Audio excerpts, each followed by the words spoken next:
Hey everyone, it's Argonath here from Return of the Fan. It looks like we've got some updates on Top Gun Maverick. I'm sure you've heard of this movie already. It's been postponed for a while. So we've got some new details coming out. So this is from Digital Spy. So thank you to the authors Ian Sandwell and Gabriella Giesinger. Hopefully I said that correctly. So this was posted on the 6th of October. I really loved the first Top Gun movie. One of my favourite movies when it came out. We just see it in the theatre, obviously. I was quite young back then, bit older now. But I'm really looking forward to Top Gun Maverick. Um, I've seen the trailer for it. Looks fantastic. Looks absolutely amazing. I'm not going to play it, but if you want to watch it, I'm sure you can find it on YouTube or something. Go and watch it if you haven't seen it, because I think this movie is going to be awesome. Not going to have any woke crap in it. It's just going to be an awesome, jingoistic, fun movie.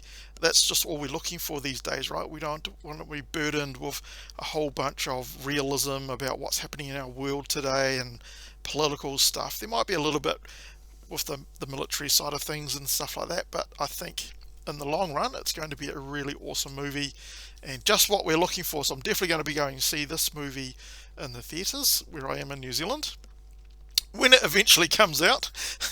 But I think it's been delayed until next year, unfortunately. So let's have a read about what's going on. So we thought we'd be seeing Maverick back on our screens in 2021. It wasn't to be. Top Gun Maverick was hit with yet another delay, meaning we have to wait until another year before reliving our need for speed. All we can do is hope that this is the last delay for the sequel, which was originally set to fly into cinemas way back in July 2019. The delay has been worth it, according to John Hamm. Anyway, he says it's everything you hope it's going to be. So it's supposed to be coming out in summer 2020, so I assume that's American summer 2020. The film sees Maverick return to pass his wisdom onto a new batch of Top Gun recruits before they head on to a specialised mission that has never been seen before. It looks like we're going to have a strap-in for a high-intensity thrill ride, but what else can we expect from Top Gun Maverick? Of course, the first movie was awesome. It basically pulled in a lot of new people that went into the Air Force because they saw that movie, and that's what they wanted to do. Um,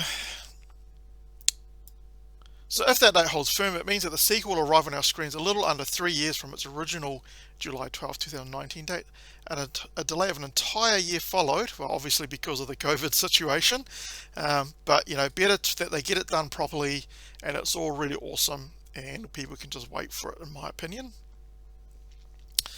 So yeah, watch the trailer if you haven't watched it, it's pretty cool. Let's get down to some details about the actual movie as well, actual movie itself. So it's been more than 30 years since they faced off in the best of the best, battling for the title of Top Gun at the US Navy Fighter School. Who can remember Tom Cruise versus Val Kilmer?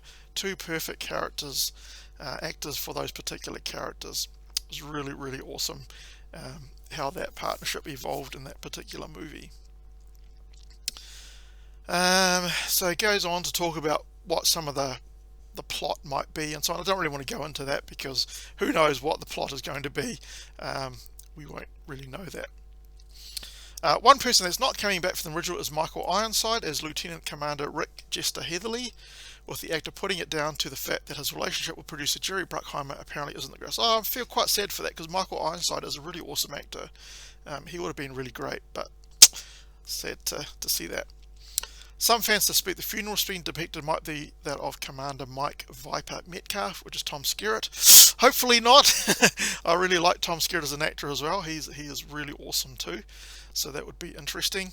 The sequel will be played by the lovely Jennifer Connelly as the movie's female lead, playing a single mother who runs a local bar near the Navy base. She'll be joined by John Hamm and Ed Harris, the latter as the so far unnamed Rear Admiral and Maverick's direct superior. I really like Jennifer Connelly. She's a great actress as well, and she's really beautiful to boot, so that's really awesome.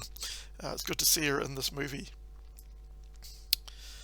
A new pilot named Fritz will be played by the Good Place star Manny Jacinto. I don't know that person. And a busy cast is rounded out with Monica Barbaro, Chelsea Harris, Charles Parnell, Jay Ellis, Bashir Salahuddin, Danny Ramirez, Louis Pullman, Cara Wang, And the list goes on, you can read them all there. So it looks like there's a good range of diversity there for all those people that are into diversity, but I don't think the movie's going to push the diversity, which a lot of these woke movies do. You know, they're just going to be a naturally diverse group of people in the Air Force, because that's what the Air Force is, right? So I don't really want to go into the plot or anything too much, because we don't want to give too many things away. You can read through that if you really want to.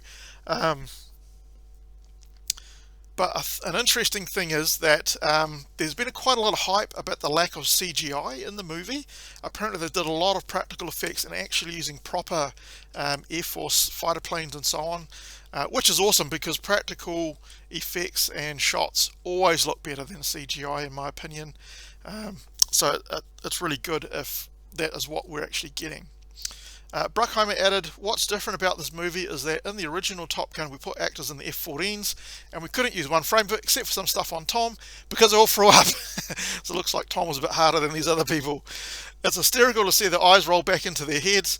So everything was done on a gimbal, but in this movie Tom wanted to make sure the actors could actually be in the F-18. So that sounds really realistic, right? If they managed to actually put the actors into F-18s, that sounds really good. So that's really awesome to hear. So I'm really looking forward to this movie. How about you? Are you really looking forward to this movie? Let me know in the comments. That would be really awesome, because I think it's going to be a movie that will be a lot of fun and exactly what we are looking for. Alright, so if you like this movie, if you like this video, please give it a thumbs up. If you didn't like it, you're welcome to give me a thumbs down. If you like my content, please give me a subscription. That will be most appreciated. Just helps other people to find my videos through the YouTube algorithm. So that will be awesome. And hopefully I will catch you in the next video.